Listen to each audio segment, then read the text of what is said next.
Sorangan Pikmin karya Dewi Ratna Damayanti.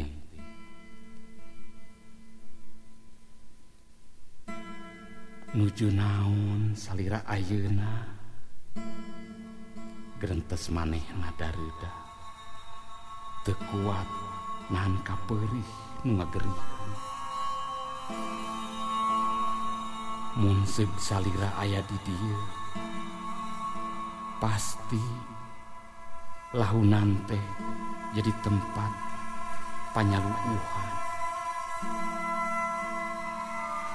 Hawar-hawar kadenge inghakna semu ditahan. Peuting beuki simpek siga nu surti kana kamelang. Geuning kudu nyorangan deui gerentesna jeung manehna nangtung bangun wegah nutupkeun panto peuting.